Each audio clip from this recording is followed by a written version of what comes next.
NBC10 Boston political commentator and my at-issue co-host Sue O'Connell live in the newsroom for us with reaction to the presidential election. All right, Sue, Democrats need to figure out what went wrong for them in 2024.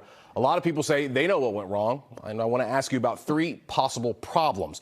Vermont Senator Bernie Sanders had this to say after the election, quote, "It should come as no great surprise that a Democratic Party which has abandoned working class people would find that the entire working class has abandoned them. First, it was the white working class, and now it is the Latino and black workers as well." Sanders ended that paragraph with, quote, "And they're right." Is Sanders right? Yes, Bernie Sanders is right, but it didn't, like he said, just happen this election or the last election cycle. It's been happening for decades. One problem, the Democrats have been denying that they have a problem. So as we all learn, if you go to therapy, you can't fix a problem unless you acknowledge the problem. And another part of this is that the Democrats don't know who the working class voters are. They always talk about union members, but only 10% of the working class are actually members of a union. And Democrats often express this idea that the working class person is a white man who works at a trade. But that's just a narrow slice of that demographic. So I guess we'll see if the Democrats realize that they actually have a problem now. Sue, I take your union point, but I'll just counter with thousands of dollars to start a small business, $6,000 child care tax credit, tax cuts for working class families, $25K first-time home buyers, assistance with paying for elderly care, training programs.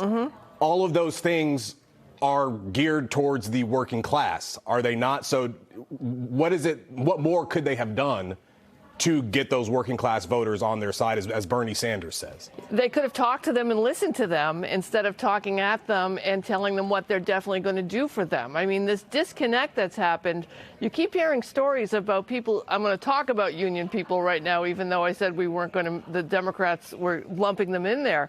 But they just haven't been addressed. You go to a union hall and older union workers are talking about all the jobs that Biden has brought, and younger union workers are talking about how they want to vote for Trump because Biden hasn't done anything for them. So there's been a connection, and I use Biden as the example because of the decades that he's been in service. But I got to tell you, I talk to working class people all the time in my neighborhood and in my family, and they don't feel connected to the Democratic Party. All right, Sue, so today in an op-ed, the writer pointed out the hubris of the Democratic Party, that it just simply looked at Trump and dismissed them, felt that they had the moral high ground in the election simply because they were not Trump. Your thoughts on that? Do we not all have the moral high ground over Donald Trump? I mean, isn't that malarkey what they're writing about? Donald Trump was twice impeached. He is a felon convicted on 34 counts. He's facing charges of overturning an election and his handling of classified documents. Said he didn't care if his Vice President Mike Pence was getting hung during the January 6th attack on the Capitol. Found liable for defamation twice and sexual abuse.